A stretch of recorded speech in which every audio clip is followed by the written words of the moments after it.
सतनाम साहिबंदगी सभी भक्त आत्माओं को, सभी साधु संत समाज को।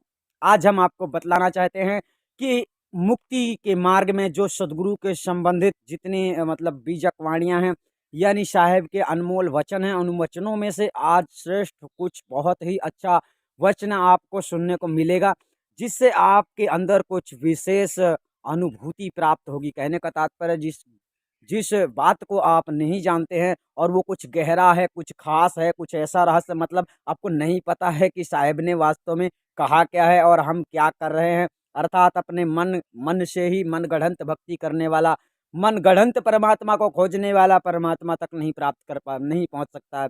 अर्थात आपको सदगुरु के वचनों को समझना है और उनके वचनों के अनुसार ही परमात्मा को खोजना है। तो यहाँ पर सदगुरु ने कहा है साधु का होना मुश्किल है। अब यहाँ साधु किसको कहा गया है हम ये भी बतला देते हैं। जो साधक होता है, जो परमात्मा का भक्त होता है, साधक बनता है। यानी नहीं कहते मैं कबीर पंथी हूँ, मैं कबीर का भक्त हूँ, मैं दास हूँ, तो ये दास होना बड़ा मुश्किल होता है। तो यहाँ पर दास को साहब ने कहा साधु का होना मुश्किल है। यानी परमात्मा को पाने के लिए आपको एक साधु योग धारण करना पड़ता है, साधु बनना पड़ता है। कैसा साधु बनना पड़ता है? अब यहाँ पर सदगुरु कबीर साहब इसी बात पर एक वाणी का प्रदर्शन करते हैं, जिसे हम आपको अच्छी तरह समझाते हैं।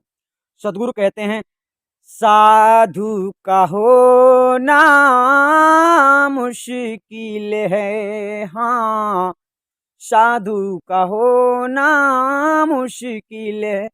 साहब तो पहले से वचनों में कह रहे साधु का होना मुश्किल है। साहब ने सोच सोच कर ये नहीं बोला है। साहब सकल जगत विस्तार सृष्टि जगत सबको देख ही रहे हैं। उन्होंने क्या नहीं देखा, क्या नहीं जानते, वो तो घट घट के वासी हैं, तो फिर वे सब कुछ जानते हैं, इसलिए उनके वचनों पे प्रश्न उठाना गलत है। तो कहते हैं साधु होना बड़ा मुश्किल है भैया। और आगे चलते हैं, क्या कहते हैं। कामे क्रोध की चोटे बचावे सो जन साधु है। काम क्रोध की चोट बचावे सो जन साधु है। किसके लिए कह रहे? आपके लिए कह रहे, हमारे लिए कह रहे, सबके लिए कह रहे। तो काम क्रोध की चोट किसे नहीं लगती है? जो काम के वशीभूत नहीं रहता, जो क्रोध के वशीभूत नहीं रहता। क्रोध के वशीभूत होकर मनुष्य एक दूसरे पे डंडे छोड़ देते हैं, सर फोड़ डालते हैं, बाद में क्या होता है? जेल होता है, थाना होता है, कोतवाली होती है और सजा होती है, दंड मिलता है, वो चोट कहलाती है। तो काम क्रोध के वशीभूत, काम के वशीभूत होकर मनुष्य गलत कर बैठता है, छेड़खानी कर बैठता है, जाने क्या क्या कर बैठता है और बाद में उसके साथ बुरा होता है। तो साहिब कहते हैं काम क्रोध की चोट, जब आप काम क्रोध के वशीभूत हो जाओगे तो गलत कर बैठोगे और उसके बाद आपको जो सजा मिलेगी वही चोट का नाम है। तो कौन है जो अपने आप को इस चोट से बचा लेता है? वो सच्चा साधु है।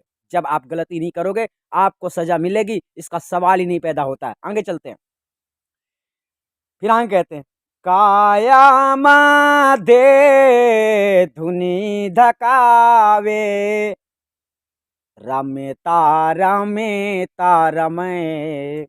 काया मध्य धुनी धकावे, रमता रमता रमे।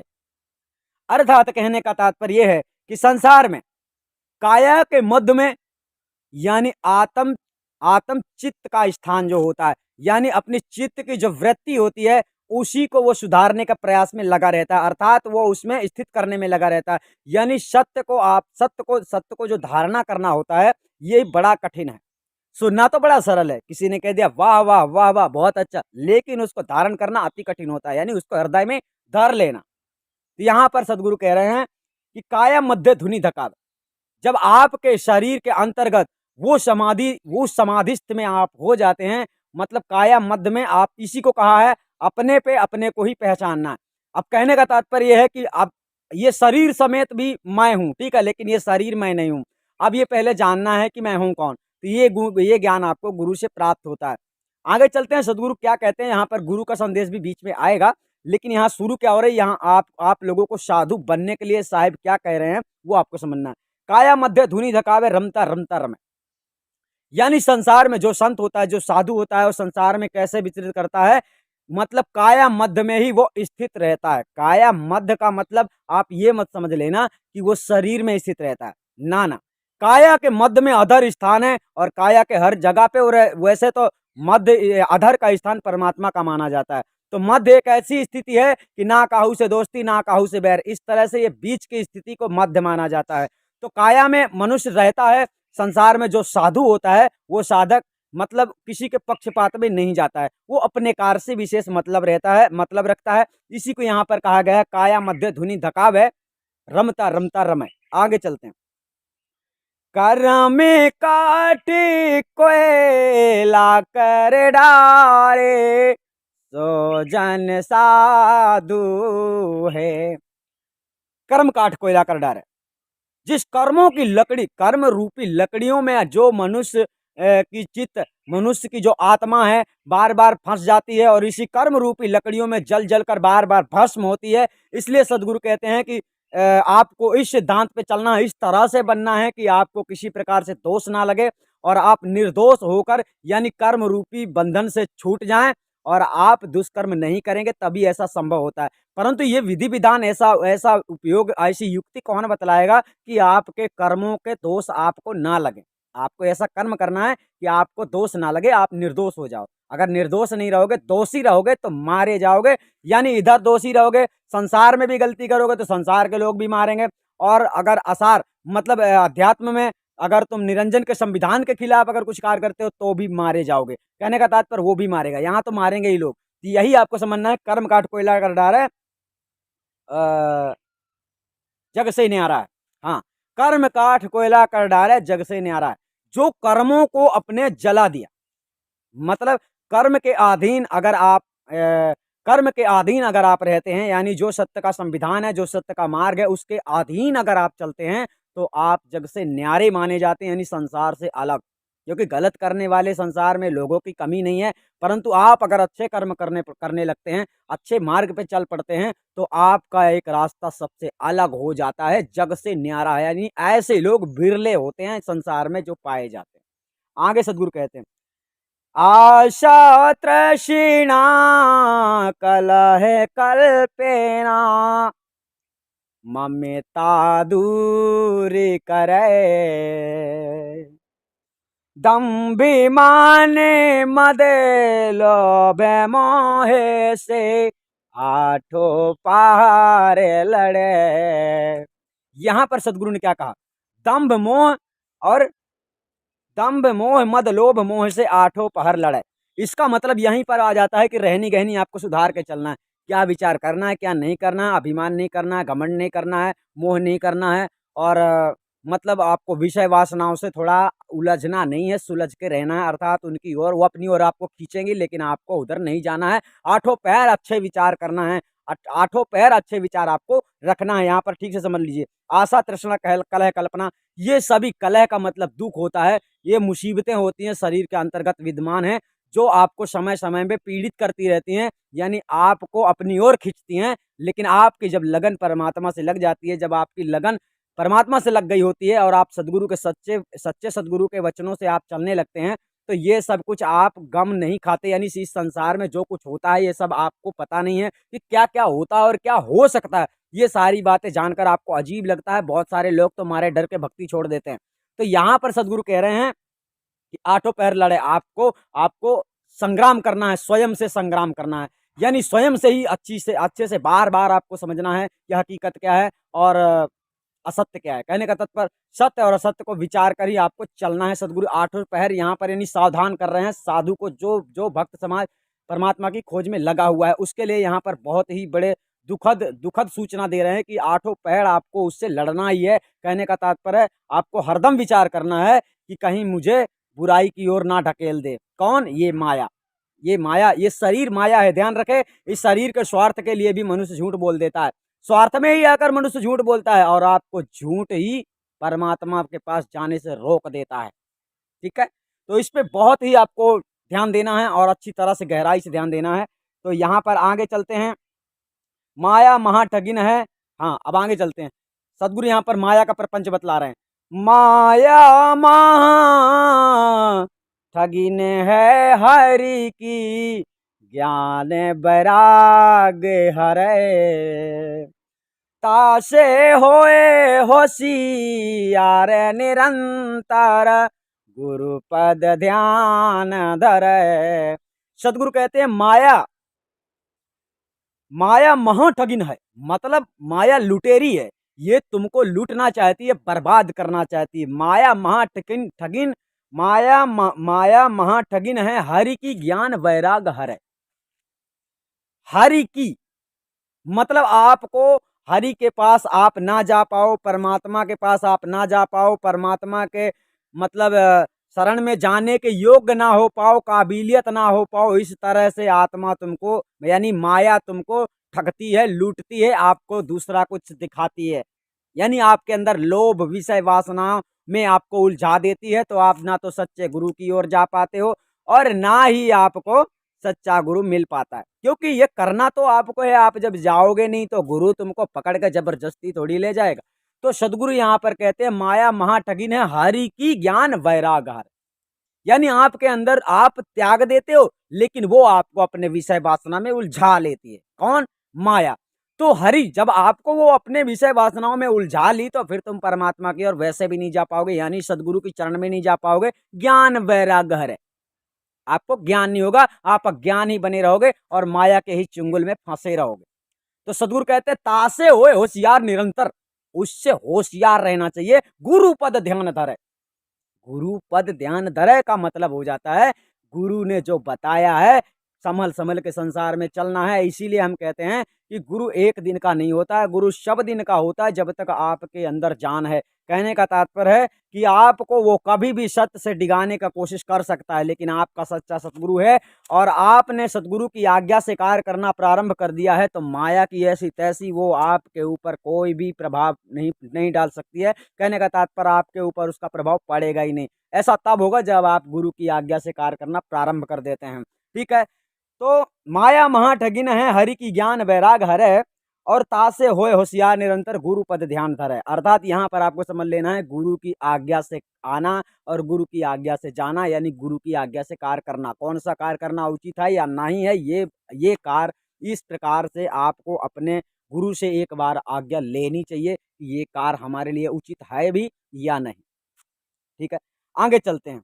सदगुरु कहते हैं मोटी माया सब कोई त्यागे, झीनी नाही तजै। कहाँ ये कबीर साधु सोई साचा, झीनी देखे भगै हो, झीनी देख भगै।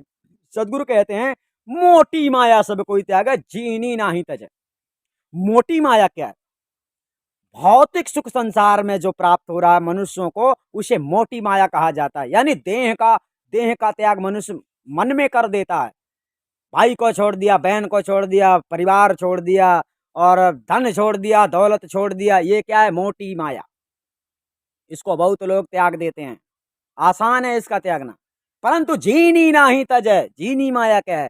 झीनी माया सबसे पहली बात होती है पौ माया, 52 अक्षर रूपी पौ माया झीनी माया मानी जाती है। और इसके निरंजन के बनाए गए संपूर्ण संविधान, अर्थात इसके संविधान ऐसे हैं कि तुमने थोड़ी सी भी गलती कर दी, थोड़ी सी भी गलती में, झीना मतलब बारीक, बहुत ही बारीक से आपको समझना है कि आपके अंदर बुरे विचार भी उत्पन्न नहीं होने चाहिए।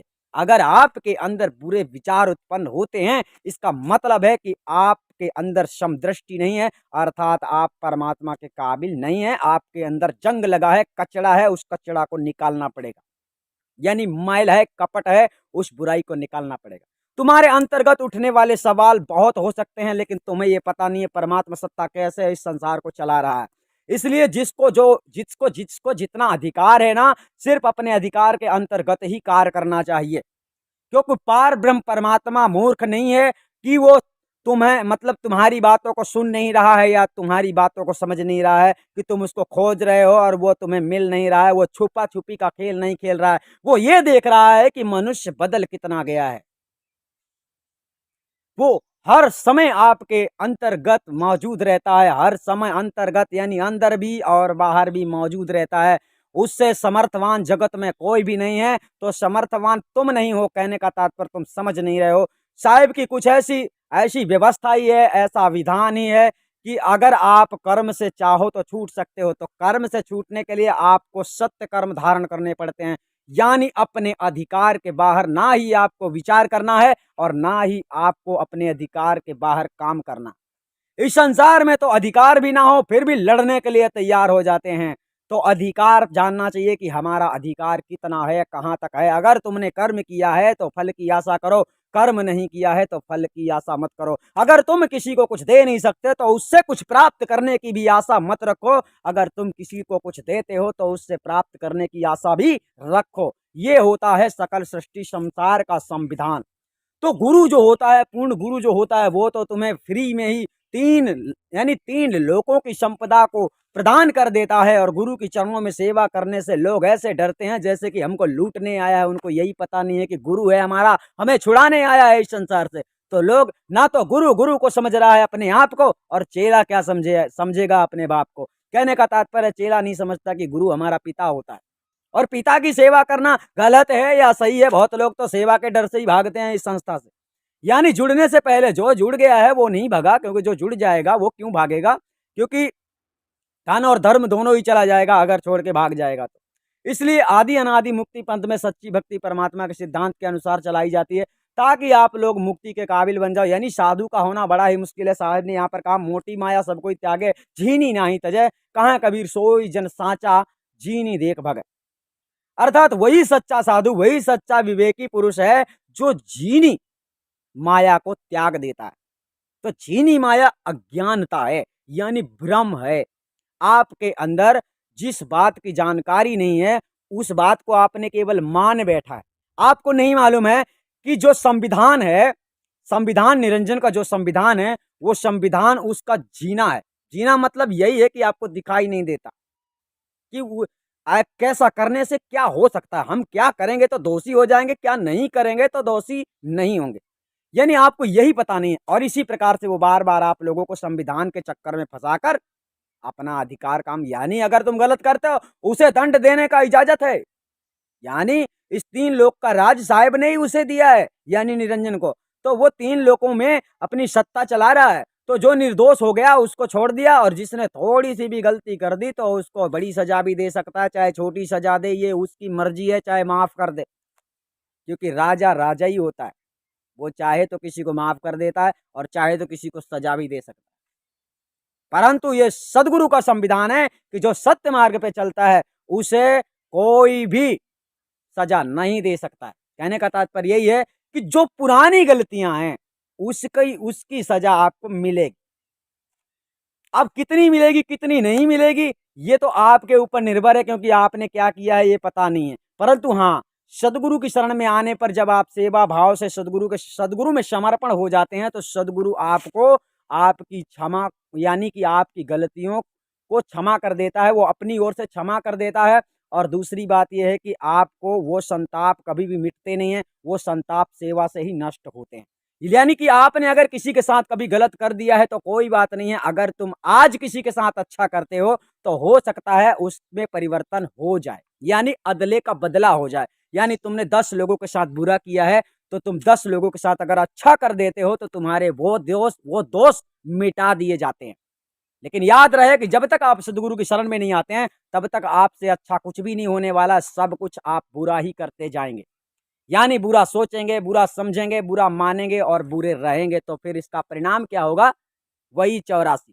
तो साहिब के इस वाणी से आपको बहुत कुछ समझ में आया होगा। इस वाणी को आप लिख भी सकते हैं, और लिखने के बाद में अगर आपको कोई बात समझ में नहीं आई है तो आप इसका अलग अलग शब्दों का विस्तार यानी पूछ सकते हैं, हम आपको फिर से बतला सकते हैं कि एक शब्द का वास्तव में भावार्थ क्या होता है।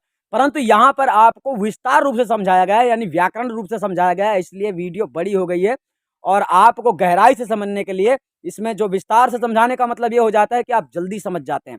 और अगर शब्द के अनुसार ही हम अर्थ को समझाना शुरू करेंगे तो बड़ा टाइम लगेगा, क्योंकि आप लोग अच्छी तरह जानते हैं अगर हम एक शब्द का संधि विच्छेद करते हैं तो उसके लिए 20 मिनट लग जाता है।